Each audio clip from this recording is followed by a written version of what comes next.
Steve Jobs, the co-founder of Apple and the man who transformed the way we use technology, has died at home in California after a long battle with pancreatic cancer.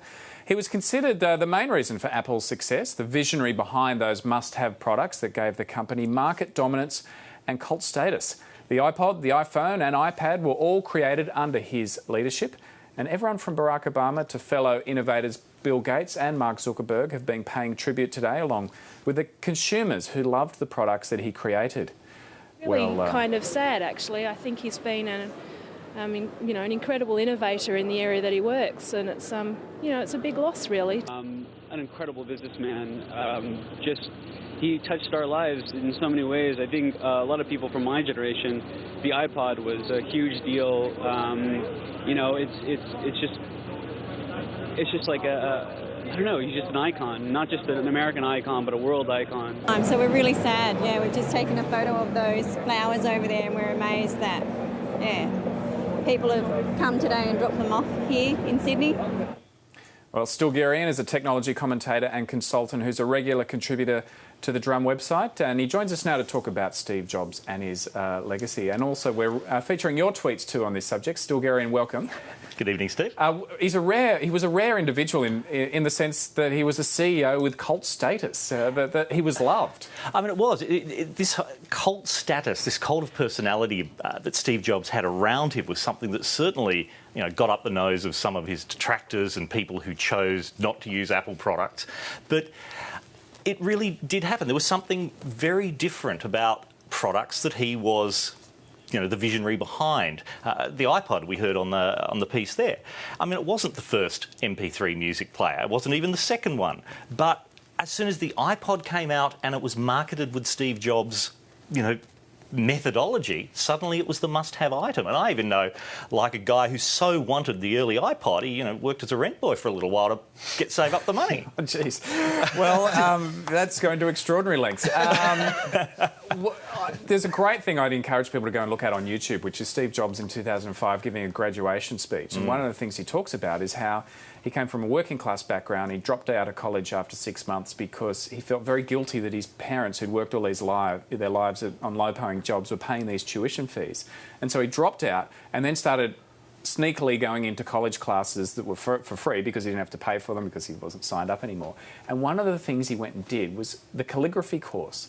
And he said that had this huge role in design later on, because design was a big part of where he was at and his success, wasn't it? Oh, absolutely. And even from the very beginning, when he and the other Steve Wozniak, who was the hardware genius, developed the Apple II computer, which was the first really successful mass-market microcomputer.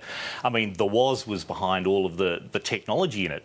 But Jobs said, hang on, this computer has colour. We must make sure the Apple logo has the rainbow stripes of colour through it to make that point. And then later up, and even today, you open an Apple box and it says, designed by Apple in California, as one phrase. There's two parts of that. One is that consistency.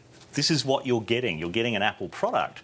But also, not America, not Cupertino or Silicon Valley, but California, sunshine, surf, freedom, all of those things, which is a bit of a strange thing given that it was such a controlled and secretive organisation that he created at Apple. It's hard to think that he actually got sacked from Apple now when you think about it. When he was at the age of 30, and he actually says that was the best thing that happened to him, because after he got sacked, there was a quote from him where he said the heaviness of being successful was replaced by the lightness of being a beginner again, and he was less sure of everything, and it freed him to enter one of the most creative parts of his life. And it was after that time, wasn't it, that he sacked, that he came back with all these innovations. That's right. He went away, created a new computer company called Next Computer, which was like a 1 foot black cube. And it was not commercially successful. It was just too new, too different, too expensive.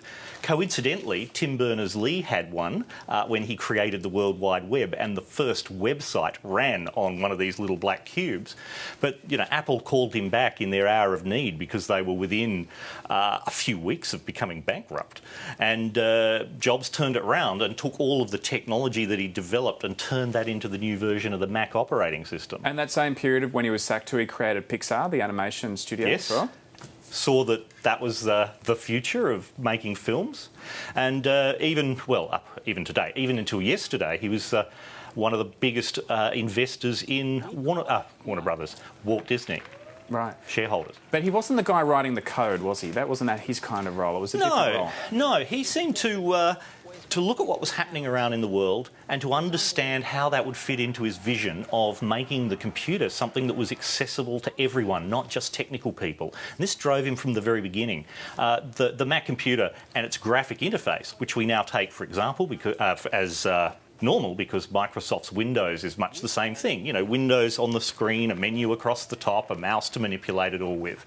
This was developed at a research laboratory, Xerox's Palo Alto Research Centre, in the late 60s, early 70s, building on experimental ideas. But it was Steve Jobs on a tour there went, yes, this is what we need to build, and took that technology to Apple.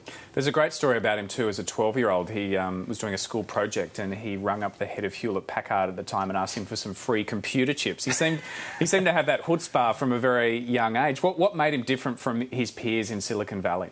That he was probably an extrovert, I think. I mean, the stereotypical geek/nerd thing is a true stereotype.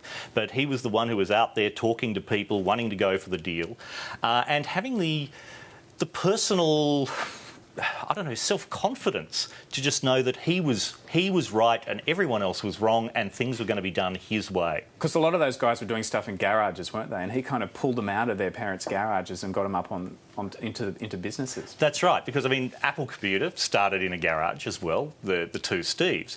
But he was enough of that businessman to know that from the garage you can't build the huge next step. Not in a hurry, anyway. Marius? Yeah, what strikes me as extraordinary, because I don't understand technology, is his genius seemed to be in making people feel emotional about these products. I mean, I can't imagine many business people dying and the result being people going to their shops and putting flowers down. And a lot must be involved in the design. Was the design, was he very hands-on with that, or did he just know the right people to get in? Well, latterly the right people, and Jonathan Ive, who's Apple's designer, an Englishman, he's still there, and he's, for the last, well, quite some years, created those archetypical designs, the very look of everything that comes out of it. It's cool. It's cool. And Ive is the genius, and Jobs, I suppose, had the strength to recognise that genius and say, we will stay with the design. I don't care if it'll take you another 6 weeks to get the technical side sorted out, or whether it'll be $20 more expensive per unit to make. It's going to look like that. It's going to look like that. It will feel like that. Yeah. OK, well, finally, on the drum tonight, there's no doubt Kylie Minogue is a very successful Australian export who sold a lot of records, but a doctor? The former Neighbours actor and pop star has been awarded an honorary doctorate in health sciences by Anglia Ruskin University. The singer is used to performing, but on this occasion she appeared unusually nervous. Gosh, I've stood on a number of stages, never quite on a stage like this, and I'm not ashamed to admit I'm quite petrified. The Australian joins a long list of celebrities from Dolly Parton to Kermit the Frog who've been given honorary degrees. Kylie is a breast cancer survivor and she's been recognised for her work promoting awareness of the disease. But does she deserve to be called a doctor? Cassandra, what do you make of these kind of celebrities getting honorary doctorates? I'm still in shock that she went brunette for the occasion. Like Lisa Simpson had to go brunette briefly to win at debates and then went back again. I don't know, it seems like a disservice to blondes at a time when she could have reflected very well on them.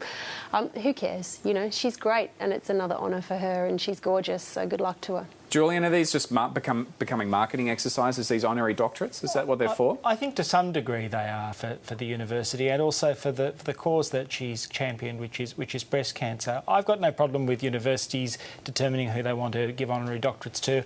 I don't think it's such a good thing that people who get honorary doctorates call themselves doctor. It kind of demeans the hard work of those people who actually go through and write the PhD theses, but I've got no problem with it. Marius, apparently Mike Tyson was awarded a doctorate in humane letters in 1989 in Ohio. What do you make of this trend? Well, I'm not going to take it off him. I think it's fine. It's promotion, it's marketing, but it's a bit of self-promotion.